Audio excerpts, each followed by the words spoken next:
Então vamos lá? Bom, a gente está tendo um conflito no Irã, isso você já ficou sabendo em todos os outros canais, na grande imprensa. Eu vou tentar aqui falar um pouquinho sobre o que está acontecendo, mas o foco desse vídeo não é esse. Nessa primeira metade eu vou falar um pouco sobre o conflito, vou entrar no detalhe, algumas opiniões a respeito dele, e na segunda parte eu vou falar dos impactos econômicos e como é que você pode fazer investimentos que vão te beneficiar. Eu sei que isso é horrível, né, de se dizer nesse momento, mas você precisa se lembrar que os investidores do mundo inteiro, eles têm que reagir a esse tipo de problema. Por mais absurdo que pareça um vídeo desse, ele faz parte, você precisa organizar a sua carteira da maneira correta. Aqui a gente vai tentar aí tanto desse lado um pouco mais de falar da guerra, que é péssimo, né? Mas a gente precisa, e também de um lado prático. Antes de mais nada, quem é Sardinha Raiz, deixa aquele like na confiança, esse vídeo é difícil, né? E se você não é Sardinha Raiz ainda, segura sua mãozinha, considere deixar o seu like e se inscrever aqui no canal, se o vídeo te agregar, te trouxer algum conhecimento que você ainda não tinha. A gente tá vendo aí a segunda investida do governo Trump contra o Irã, né? A primeira foi em junho de 2025, naquele período a gente fez uma live aqui, eu trouxe um especialista em geopolítica, a gente conversou e inclusive a gente acreditava que isso podia acabar escalando, né? Naquele vídeo a gente comenta sobre isso. Então agora existe uma ação coordenada, né? Juntando Estados Unidos e Israel, e o momento político desses dois países importa muito. Eu vi algumas pessoas falando como se os Estados Unidos simplesmente quisessem, né, levar a democracia para o mundo.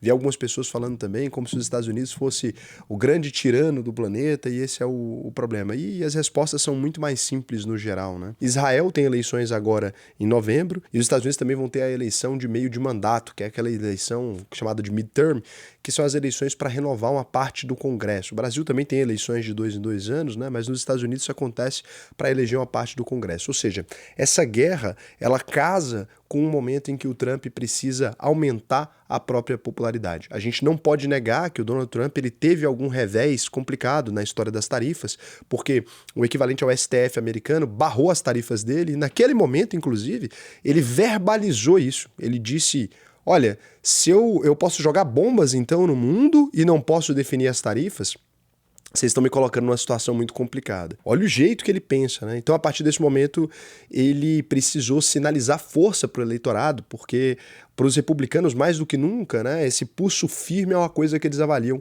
com bons olhos. Então, ele foi lá, prendeu o Nicolás Maduro, agora resolve ali, bem entre aspas, né, porque piorou muito o problema, resolve o problema no Irã, e essas guerras costumam aumentar a popularidade dos presidentes americanos, pelo menos no curto prazo. É claro que se entrar numa guerra eterna, como foi o conflito do Afeganistão, vira desgaste e atrapalha, mas no curto prazo, até o período eleitoral, se ele conseguir ter boas vitórias aqui nesse aspecto, ele consegue se dar bem, e já foi o que aconteceu, né? Então, para ele, para o Donald Trump, politicamente, a gente pode dizer que ele se deu bem ali. Raul, mas agora a imprensa, né, vai começar a pegar, porque atingiu partes do Oriente Médio que a guerra não costuma atingir. Atingiu o Oriente Médio parceiro dos Estados Unidos. Isso é verdade, não sei se ele contava com isso, acredito que ele não contava com esse movimento tão expressivo de reação do Irã.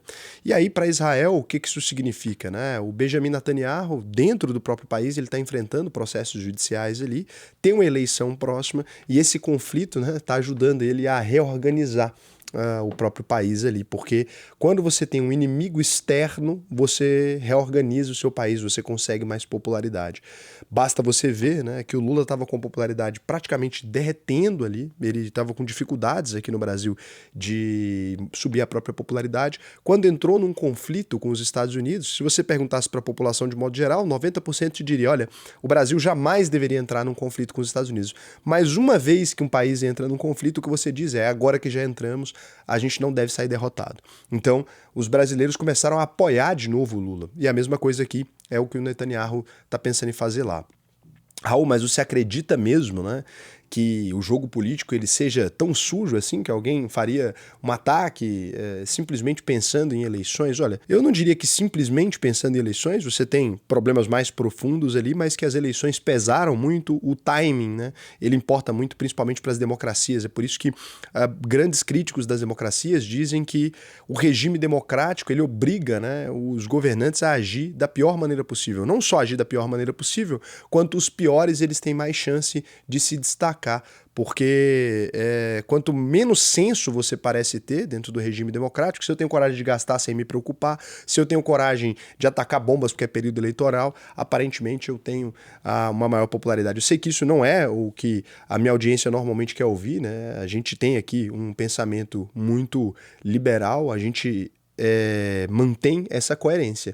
É porque tem muita gente que é liberal até a direita fazer algo que não seja liberal, né? Nesse caso, tarifas, de repente, as pessoas são capazes de apoiar, mas você não era liberal, né? Você não acredita na economia mais livre? Não, não, não. Contra o Trump eu não acredito na economia mais livre, né? Não tem muitas situações onde eu seria a favor de tacar uma bomba num negócio que está mais ou menos estabilizado ali, sem nenhum motivo, né? Eu não penso muito assim e tenho grandes preocupações com isso. Eu não sei se isso vai promover mais paz no mundo, né? Pelo contrário, por mais que eu tenha muita coisa contra o regime do Irã, né? Não é uma lista de coisas, não. É uma infinidade. Talvez eu não tenha nada a favor, mas quando a gente pega e coloca uma bomba ali e aí começa a morrer crianças e começa a morrer um monte de gente inocente com um negócio que estava menos pior do que isso, eu não sei se isso vai fazer a gente conseguir grandes avanços. Lembra sempre que aquele território do Irã, ele não é de fato possível de ser controlado pelos Estados Unidos nesse momento, né? Então, adianta a gente fazer uma incursão militar que não vai poder ser mantida? Isso vai melhorar a vida das pessoas que estavam naquela região? Nesse aspecto, eu acho que não, né? Então, fala-se muito em mudança de regime, trocar o governo do país, mas o Irã, assim como o Afeganistão, ele tem barreiras geográficas que são intransponíveis. As pessoas sabem viver naquela região, são regimes sustentados ali pelos ayatolás, né? Que são líderes religiosos supremos, que tem a ver com a crença das pessoas que vivem naquele lugar. Seria a mesma coisa você querer implantar outra religião aqui no Brasil. A gente é um país cristão, você não vai conseguir fazer isso do dia pra noite, né? Você não faz isso com bomba, você teria que matar todos nós para que a gente deixasse de ser cristão. A gente ia lutar e não ir para trás. Então é meio que ineficiente. Ah, não, mas matamos 3, 4 pastores aqui, fizemos aqui, tiramos fulano do exército e agora o Brasil vai mudar a cultura, vai mudar tudo. É difícil de acreditar. E para além, né, dos ayatolás, a gente tem também a Guarda Revolucionária ali, que é a força militar ideológica, né, que protege esse regime lá. Então o governo eliminou todas as dissidências internas ao longo dos anos. Se você pega imagens do Irã lá em 1970, você vai perceber um país muito mais alinhado com o Ocidente, e você pega hoje, você percebe que essa mudança foi cultural. O povo iraniano é extremamente nacionalista e orgulhoso, né? Tem uma cultura milenar, são países que existem há muito tempo, né? Povos que habitam aquela região há muito tempo. Não é fácil assim. É possível enfraquecer? É possível enfraquecer. Derrubar é improvável. E não acho que o Donald Trump não saiba disso, né? A gente precisa se lembrar de novo que isso é uma demonstração de força também dos Estados Unidos e que este impacto aqui, no quesito militar, ele também tenta destruir o que resta do programa nuclear, né? Porque o Irã com a bomba atômica não seria uma boa ideia para o mundo nesse momento, nesse ponto até concordo que não seria uma boa ideia. Não acho nem que esse tanto de país que tem bomba atômica é bom, né? Acho que, inclusive, o Brasil vai precisar pensar em uma, sinceramente. Eu nunca pensei assim, mas começo a pensar que a única maneira de um país ser respeitado no momento que a gente vive agora, né? Esse papinho de soberania, bandeirinha de soberania, não existe suporte. O que existe é bomba atômica. Ficou claro para o mundo inteiro que lugar que não tem bomba está vulnerável. E o Brasil não tem bomba. Então acho que a gente precisa pensar nisso seriamente. Nunca pensei que ia verbalizar isso. Então a ideia é enfraquecer esse programa de mísseis e drones também, né? Que a gente percebe que eles colocaram ali, fizeram ataques e tal, reduzir a capacidade naval do Irã. E obviamente tem um ponto estratégico que é o Estreito de Hormuz ali, o corredor militar de 6 quilômetros ali de largura, quase nada, por onde passa 20% do petróleo mundial. Então uma estratégia indireta aqui também, né? Enfraquecer o fornecimento de petróleo para a China. Na verdade, essa estratégia ela não é mais nem indireta, né? Se os Estados Unidos atacam primeiro a Venezuela, que era um grande fornecedor de petróleo, e depois ataca o Irã, a gente começa a perceber, né, que é outro grande fornecedor de petróleo para a China, a gente consegue perceber que os Estados Unidos têm algum interesse específico em reduzir a quantidade de petróleo disponível para a China nesse momento. Por quê? Eu não consigo saber, mas eu sei que, observando os sinais, né, os Estados Unidos parecem estar tentando enfraquecer a China. Pode ser para desacelerar o crescimento econômico, pode ser por uma série de razões, né? Mas não dá muito para entender. Agora, isso aqui coloca a gente num alerta mais complicado ainda, né? Será que a China não vai revidar isso? Então a China perde 2 dos principais fornecedores de petróleo, os Estados Unidos atacam um país do BRICS, e será que isso não vai ter devolução? É por isso que eu fico pensando, eu vejo muita gente apoiando isso, sem entender muito bem, falar, não, mas lá tinha um regime que podia bater em mulher, né? Tem certas características características do Irã que, de fato, né, são muito absurdas, assim. Mas será que isso aqui não vai escalar o conflito que a gente está vivendo no momento? Vão parar de bater em mulher no Irã porque a gente fez isso aqui? Não me parece que esse vai ser o caminho natural, né? Não me parece, inclusive, que os Estados Unidos tenham um problema com isso, porque se a gente analisar os parceiros dos Estados Unidos na região, a gente vai perceber que esses países têm leis muito semelhantes, porque eles seguem ali o Alcorão, né? Não é todo mundo que é muçulmano que acredita nisso, gente, mas não dá para dizer, né, que essa região específica ela tenha grande entusiasmo com os direitos femininos. Podemos colocar assim, como eufemismo, porque eu não quero aqui categorizar todo mundo, né, de uma religião como alguém intolerante, mas dá pra gente dizer que existem muitos radicais nessa região. A gente pode dizer assim, né, bem eufemista, né? E o Irã, ele não tem força de fato para enfrentar os Estados Unidos frontalmente, ele vai jogar uma guerra completamente assimétrica, não tem como ele fazer nada ali diretamente, só que ele demonstrou que ele tem uma capilaridade de explodir coisa impressionante. Os Estados Unidos têm 19 bases militares no Oriente Médio, o Irã já atacou Emirados Árabes Unidos, Catar, Bahrein, Kuwait e Arábia Saudita, né? E, inclusive, ele ativou aliados aí como Hamas, Hezbollah, o Houthis, né, que é o grupo do Iêmen aí. E o Hezbollah já abriu frente contra Israel ali também, pelo Líbano. Então, cara, todo o território do Oriente Médio, de repente, virou uma grande confusão e os Estados Unidos emitiu um comunicado, né, pedindo para as pessoas que estão em todos os países da região, inclusive no Egito, que não tem nada a ver com a história, para todo mundo voltar para os Estados Unidos. O que quer dizer isso? Cara, movimentos provavelmente drásticos ali na região. Tem estimativas que já mostram, né, de apostas na Polymarket, etc., já mostram 22% de chance de explodir alguma bomba atômica nesse ano. Olha que loucura, né? A gente sai de um ambiente de 2, 3 para um ambiente de 22% em que as pessoas já acreditam. E, sinceramente, se a gente, na hora que sair esse vídeo aqui, tivesse explodido uma bomba atômica, até chequei, né, para ver se eu não tô falando loucura, mas se tivesse explodido uma bomba atômica, ninguém ficaria surpreso. Ninguém. No momento atual, a escalada é tão absurda que ninguém ficaria surpreso. Agora, o que justifica, né, a gente entrar nesse tipo de conflito? Porque aí, bom, se os Estados Unidos faz isso nesse momento agora, o que a China vai fazer? O que a Rússia vai fazer? Se a gente relativiza o uso de bombas atômicas nesse momento, a Rússia não vai usar uma na Ucrânia também? Porque, e como é que fica a situação? Aí a China, para poder pegar Taiwan e anexar, também não vai usar uma, né? Eu acho que isso aqui é péssimo, assim, de modo geral, para a humanidade, né? Um ataque muito desestruturado no sentido geral da palavra, assim. Então, não militarmente, né? Mas sem pensar, acho que na geopolítica mundial. Aumenta o risco terrorista, existe um envolvimento agora da Europa também. Olha como vai ficando pior, né? Houve um ataque à base militar inglesa no Chipre, e isso amplia completamente o risco geopolítico. O Estreito de Hormuz, por onde passa esse petróleo, foi fechado. Estão afundando navios civis ali na região já. Isso faz com que as pessoas não queiram passar pelo Estreito de Hormuz. E aí, mesmo com a marinha enfraquecida, né, do Irã, ataques partindo da costa, aqui de 6 quilômetros, você já consegue fechar. E você não precisa destruir todos os navios que passam no Estreito de Hormuz para interromper o fluxo de petróleo. Algumas pessoas pensam que precisa. Não. Se você começa a derrubar 2 ou 3, ninguém quer passar pelo Estreito. É muito curto. Então, isso acaba travando 20% do petróleo mundial, sobe o preço, pressiona a inflação do mundo todo, né? Então, atacar essas infraestruturas também é uma coisa que o Irã já fez, né? A refinaria de Ras Tanura aí, que é lá na Arábia Saudita, produz 7% da demanda global.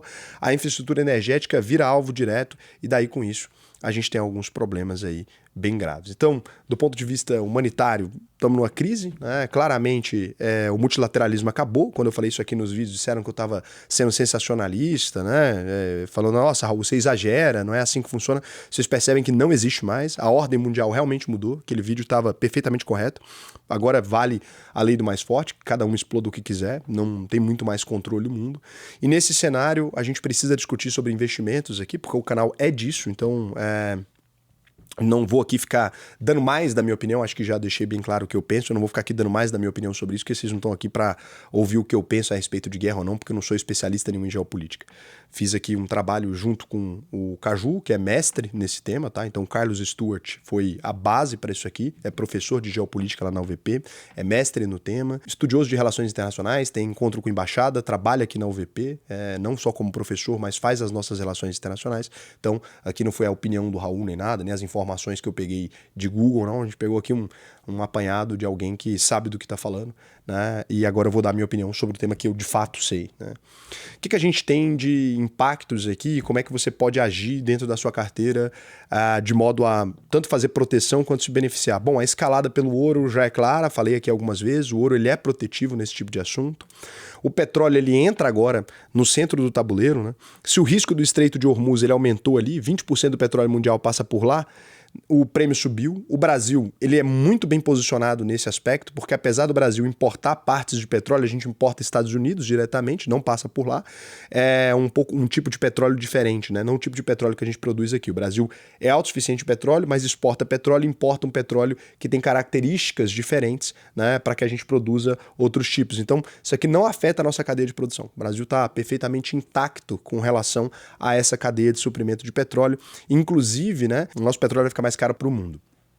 Se o Brasil utilizar de maneira estratégica o petróleo agora, a gente consegue inclusive não ter essa inflação que o resto do mundo vai sofrer e a gente conseguiria produzir a baixo custo. Por quê? Porque o Brasil, sendo autossuficiente em petróleo, enquanto durarem os conflitos ali, a Petrobras, que é uma empresa mista, né, de capital misto brasileira, ela poderia mexer no lucro, né, diminuir o próprio lucro e poderia custear as nossas cadeias aqui. Não estou dizendo que é isso que a Petrobras vai fazer, nem que ela deva fazer, né? Vocês sabem minha opinião sobre isso, mas ela pode. O Brasil tem esse acesso, tem esse controle a fazer esse tipo de coisa. Aquele PPI, o preço de paridade internacional, nesse momento, né, ele deve subir o preço do petróleo mundial e a Petrobras, se ela não fizer nada, ela vai reajustar o preço das bombas e vai reajustar o preço de tudo. Isso vai aumentar o preço de absolutamente tudo no Brasil. Já ficou provado lá no período da pandemia, que o preço do petróleo ou a da gasolina ou do diesel final, ele tem mais impacto no supermercado até do que a taxa Selic. Não vai adiantar aumentar a taxa Selic. O controle inflacionário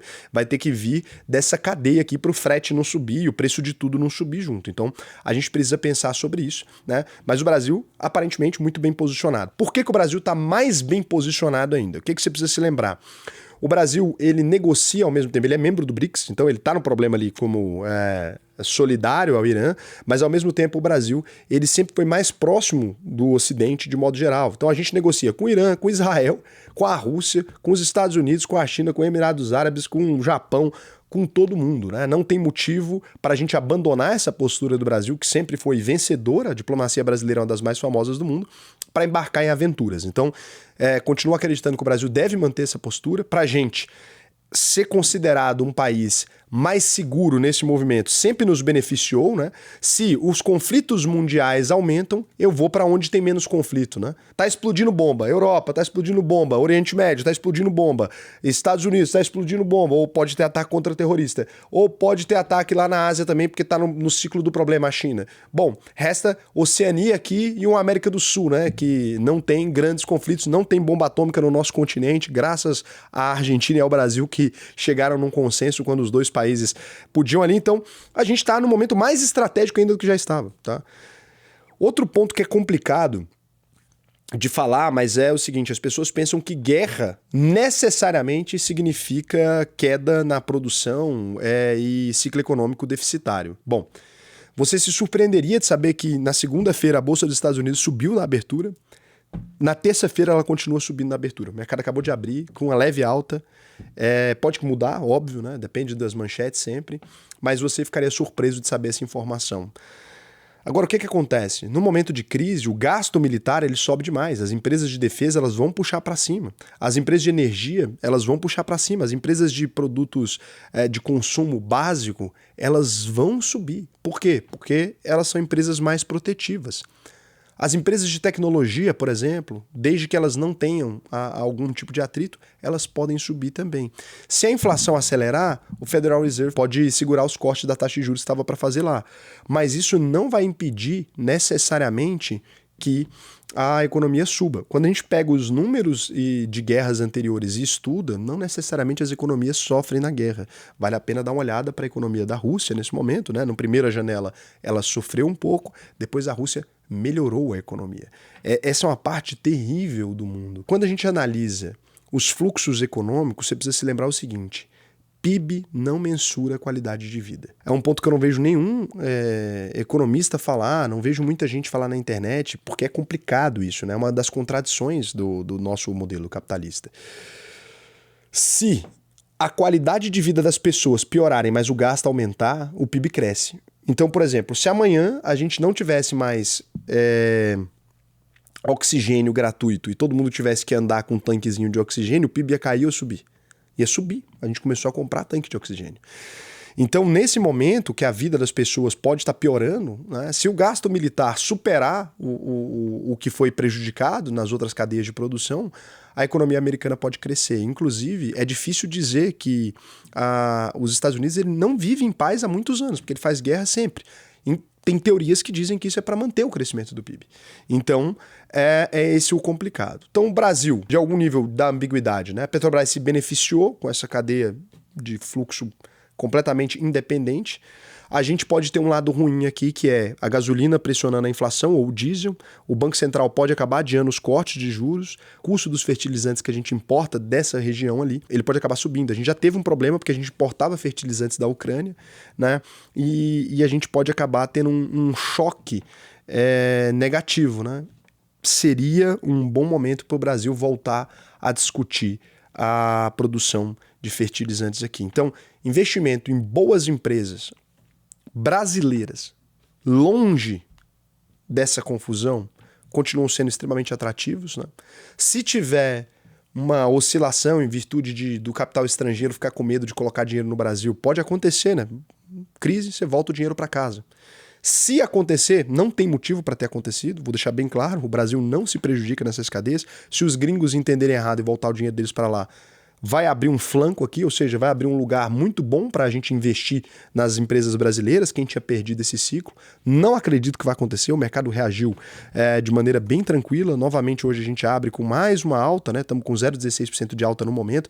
Pode ser que se reverta se o Brasil emitir opiniões aleatórias. Raul, mas como assim? Não tem como cravar em pedra? Gente, não existe. A economia depende da ciência humana, né? Então, se o Brasil permanecer na posição que ele está agora, sem tomar muito partido, sem emitir uma cartinha do sei lá do que, sem ficar falando muita coisa, pode ser que as coisas por aqui não sejam tão afetadas. Se o Brasil começar a dar opinião, as coisas vão ser afetadas, vai prejudicar a nossa Bolsa de Valores. Então, no cenário que está aqui agora, o Brasil é protetivo, carteira interessante, alguns países da Europa também, carteira interessante, investimento de defesa nos Estados Unidos já deu muito retorno, esse retorno pode aumentar ainda mais, fica nítido, né? Quanto mais os Estados Unidos entram nesse tipo de coisa, ETFs de defesa, empresas voltadas à defesa mesmo, a gente chegou a fazer alguns vídeos sobre isso lá na UVP Capital. Tudo isso tem crescimento, mas não muda em nada a estratégia, gente. Empresas boas, lucrativas, com baixo endividamento, são fortes em qualquer cenário. Em cenário de crise, elas conseguem comprar os concorrentes. Em cenário natural, elas conseguem lucrar. Então, esse é o ponto, né? Quem se endividou, tomou muito risco, vai ter problema. Você repara que as empresas mais preocupadas, como OpenAI, etc., que estavam falando de investir bilhões e bilhões e bilhões, investir trilhões, na verdade, né? Já revisaram para baixo a projeção de investimento. Não tem dinheiro fácil para setores não tão lucrativos durante o período de guerra. Lembra sempre disso. Então, seria até normal que as ações de tecnologia, né, por mais que elas possam ser consideradas, Raul, mas não tem envolvimento com guerra, etc., por mais que elas possam ser consideradas protetivas, seria até normal que elas caíssem. Eu vou responder algumas perguntas ali agorinha, mas eu preciso falar para vocês uma coisa. Se você tá num momento legal, Raul, ganho, né, um salário bacana, ganho mais de R$4.500 por mês, pode ser 15 mil, 20 mil, 30 mil, 100 mil. Nesse momento tem muitas oportunidades para você lá na nossa escola. Eu sei que eu já expliquei para vocês aqui algumas vezes sobre a UVP, mas eu vou aproveitar hoje para mostrar o quantas alternativas a gente tem para praticamente tudo. Vou tomar um minutinho do vídeo aqui para fazer isso, né? Para mostrar para vocês o tamanho que tem a UVP hoje, o quanto a gente tem capilaridade. Eu acho que vocês não têm ideia do que a UVP faz. Vou aproveitar hoje para explicar, porque tem muita gente aqui que não conhece o tamanho da UVP, que pensa, pô, é só um cursinho de investimento aleatório e tal. Calma. Então esse aqui é a UVP Escola, que é a entrada de vocês, é por aqui. Na UVP Escola, não é que só tem o treinamento básico, que é esse AUVP, não. Aqui você tem o treinamento básico, você vai aprender 7 módulos aqui, você vai aprender a investir no Brasil e no mundo inteiro. Agora, vamos supor, Raul, eu dei saída fiscal do Brasil, né? Eu não moro mais no Brasil. Então, tem a UVP Internacional, que é para pessoas ou que vivem fora mesmo, ou que são cidadãos estrangeiros, né? Ou para brasileiros que deram saída fiscal do Brasil ou precisam dar, quem mora no exterior, né? Isso aqui é outro curso completamente diferente, né? Só para investimentos globais aqui. Então, a expansão da UVP. A mesma coisa vale para o seguinte, Raul, cara, eu gostei das aulas da UVP, funcionou para mim, mas eu quero me especializar muito mais, eu quero aprender muito mais. Daí vem as aulas técnicas. Daqui são várias aulas técnicas mesmo para quem quer se profissionalizar mesmo. Não, Raul, eu quero realmente trabalhar no mercado financeiro. Você tem a UVP Pro, que é para profissionais do mercado. Então, a gente tanto te ajuda a se certificar, né, para tirar CPA, CPA Pro-R, CPA Pro-I, isso aqui tudo você também tem acesso quando você se torna aluno da UVP. Nada disso você pode entrar direto sem ser aluno. Você também tem módulo de geopolítica, com a geopolítica dos países, te explicando isso, porque isso ajuda o investidor a tomar decisões. Então, o cara que quer se aprofundar, daí tem o mestre, o Carlos Stuart, ele vai explicar aqui sobre a geopolítica de cada um dos países, né? Geopolítica da China, geopolítica dos Estados Unidos, da Índia. A gente vai fazendo aqui isso para que você entenda sobre a alocação de capital no mundo inteiro. A UVP não te ensina a alocar capital no Brasil, ela ensina a alocar capital no planeta Terra. Onde tem dinheiro, a gente ensina. Inclusive, agora vou fazer uma viagem para a África, por exemplo, tem excelentes oportunidades no continente, né? Principalmente Ruanda, que eu vou, mas tem excelentes oportunidades no continente inteiro. A gente também tem um módulo só de valuation para quem fala, Raul, eu quero ir ali para um módulo mais técnico, né? Eu quero buscar aquela ideia mais do Warren Buffett, etc. Tudo isso tem aqui dentro. Então não é que ensina um jeito de investir. A UVP ensina tudo e ensina a declarar imposto de renda. Esse é só a escola, lembra? É só um dos ícones que você viu aqui naquela home lá. Acho que isso aqui vai ajudar vocês a compreender sobre o que a gente fala quando a gente diz que a UVP é incopiável, né?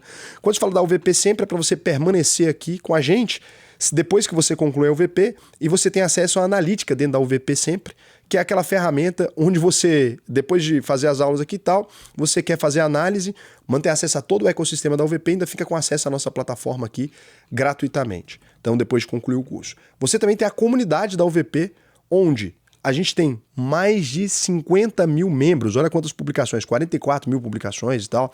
Isso aqui só em renda variável, com as pessoas tirando dúvida, e qualquer coisa que você escrever aqui, qualquer coisa, eu juro pra você, você escrever aqui PETR4, você vai achar, sei lá, infinitos tópicos sobre isso. E discussões profundas sobre isso. Além do que, você tem ainda a área de network aqui para você divulgar o seu trabalho, né? Ser advogado, contador, tem sempre pessoas contratando aqui. Então, aqui você tem isso. Até para os devs aqui tem um painel à parte, né? Mas eu não vou nem entrar nisso porque é muita coisa.